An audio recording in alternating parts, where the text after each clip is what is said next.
ఎన్నో పోరాటాలు ఉద్యమాలు చేసినా కూడా వాళ్ళు అధికారికంగా కులగణ ఆంధ్రప్రదేశ్లో జరగల, ఇది వాస్తవం.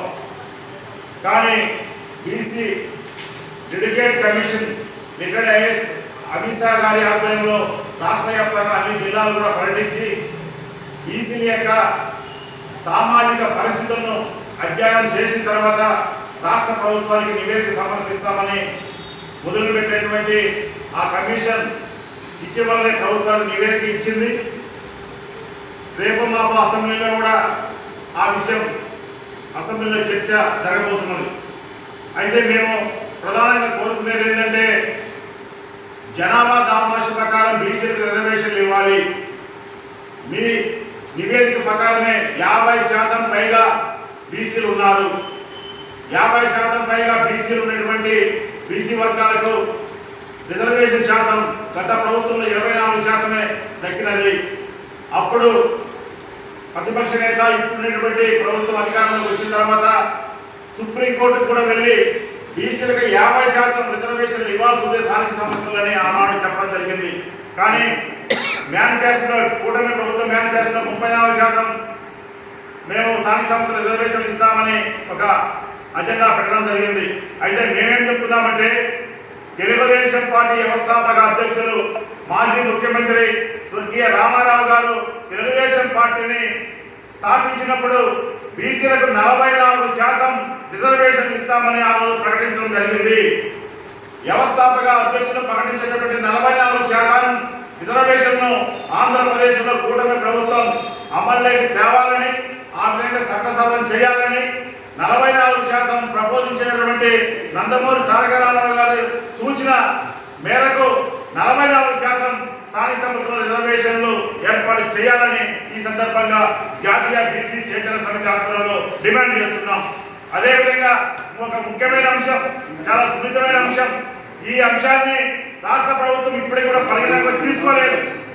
మేము దశాబ్దాల కాలం నుంచి కూడా చెప్తున్నాం, ఈ అంశాన్ని మీరు తీసుకోండి, ఈ అంశాన్ని పరిగణనలోకి తీసుకుంటే బీసీల సమగ్రాభివృద్ధి జరుగుతుంది, 80% పైగా బీసీ కులాలకు న్యాయం జరుగుతుంది, మీరు ఆ చర్య చేపట్టకపోతే అన్యాయం జరుగుతుందని మేము తెలియజేశాం.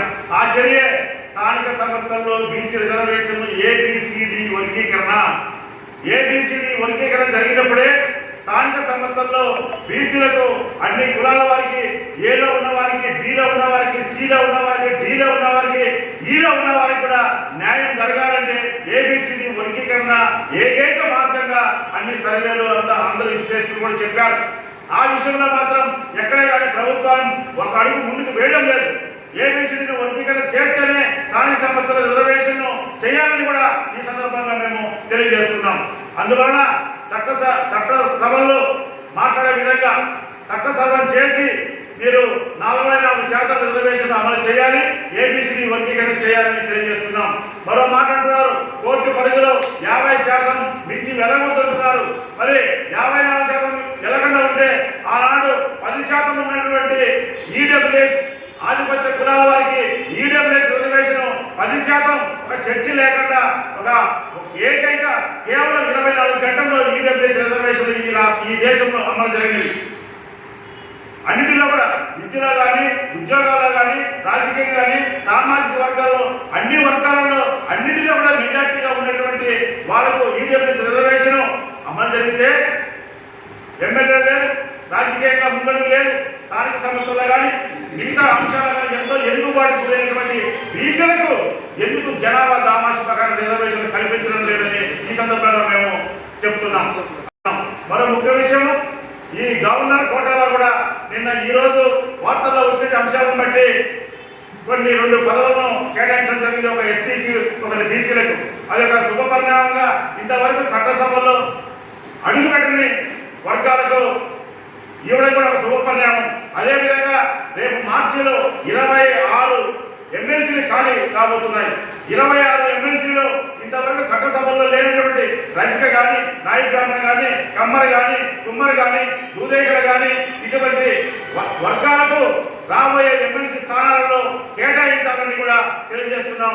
ఇది యువగలంలో నారా లోకేష్ గారు ప్రతి చోట కూడా వాగ్దానం చేసినటువంటి అంశం. చట్టసభలో లేని బీసీ వర్గాలకు ఎమ్మెల్సీలు ఇస్తామని ఆ రోజు స్పష్టంగా యువగలం పాదయాత్రలో తెలియజేయడం జరిగింది. తద్వారా బీసీల యొక్క విధానాలను స్పష్టంగా మీరు ముందుకు తీసుకువెళ్ళాలని కూడా కోరుతున్నాం.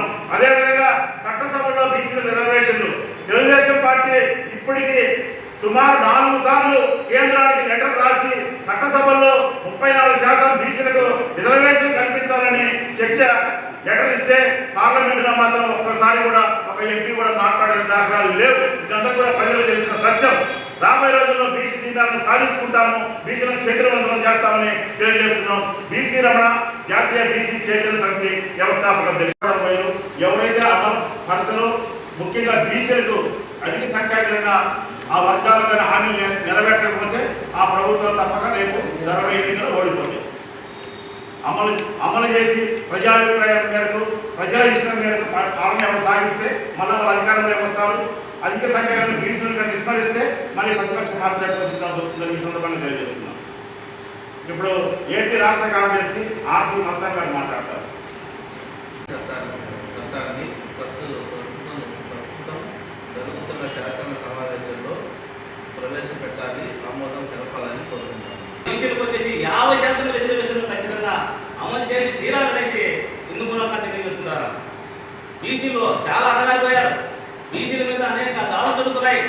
ఈ దాడులను నేను తీవ్రంగా ఖండిస్తున్నాను.